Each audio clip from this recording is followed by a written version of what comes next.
எல்லாருக்கும் வணக்கம். நன்னாரி வேரின் மருத்துவ பயன்கள். நன்னாரி வேர் அதில் என்ன மருத்துவ பயன்கள் இருக்குது அப்படின்னு பார்க்கலாம். நன்னாரி வேரோட முக்கியமான மருத்துவ பயன், வாதம் மிகுந்து போகிறதுனால வரக்கூடிய உடல் வெப்பத்தை தணிக்கக்கூடிய தன்மை இந்த நன்னாரி வேருக்கு இருக்குது. நன்னாரி வேரை கொஞ்சம் எடுத்து அதை கொஞ்சம் திப்பியாக நச்சு வெந்நீரில் போட்டு கொதிக்க வச்சு கஷாயமாக்கி அதுக்கு பிறகு அதை தேன் அல்லது பாலில் கலந்து சாப்பிடலாம். வாதம் மிகுந்து போகிறதுனால வரக்கூடிய உடல் சூட்டை தணிக்கக்கூடிய தன்மை இந்த நன்னாரி வேருக்கு இருக்குது. பித்தம் மிகுந்து போனாலும் உடலில் சூடு வரும், காய்ச்சல் அடித்தாலும் உடலில் சூடு வரும், வெயிலில் ரொம்ப நேரம் நடந்தோம்னாலும் உடலில் சூடு வரும். ஆனால் இந்த நன்னாரி வேர் வாதம் மிகுந்து போகிறதால வரக்கூடிய சூட்டை பற்றி சொல்லியிருக்கு.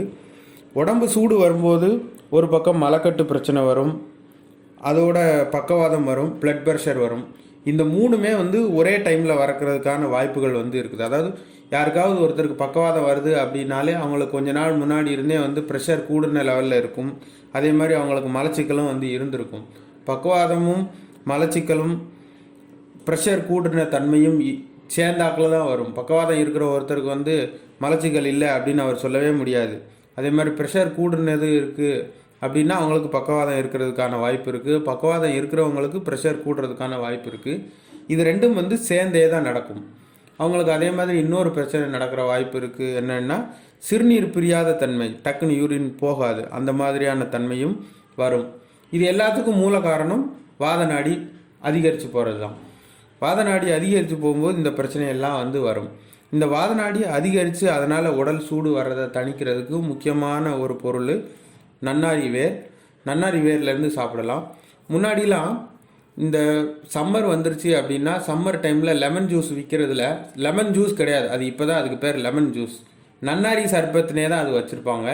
நன்னாரி வேரை கொதிக்க வச்சு அதுலேருந்து எடுக்கக்கூடிய ஒரு கஷாயம், அதுக்கு பிறகு தேனோ இல்லை சர்க்கரையோ கலந்து தருவாங்க. கலந்து அதில் லெமன் போட்டு அதுக்கப்புறமா தான் ஜூஸாக வரும். அந்த சர்பத்துக்கு பேரே நன்னாரி சர்பத்து தான். கடையில் விற்கிறது நன்னாரி சர்பத்துன்னு தான் விற்கவே செய்வோம். இப்போ அந்த நன்னாரியே போயிடுச்சு. வெறுமனே சர்க்கரை பாகு இருக்குது, இல்லை வெறுமனே சுகர் இருக்குது. அதுவும் இல்லாமல் ஒரு சில இடத்துல உப்பு போட்டிருக்கு. இப்போ நாரங்கி வெல்லம், கேரளாவில் நாரங்கி வெல்லம்னு விற்பாங்க. லெமனை எடுத்து லெமன் பிழிஞ்சு அதில் உப்பு போட்டு சாப்பிடுவது, அந்த மாதிரியான தன்மை தான் இப்போ இருக்குது. நன்னாரி நிறைய இடத்துல இல்லாமல் போயிடுச்சு.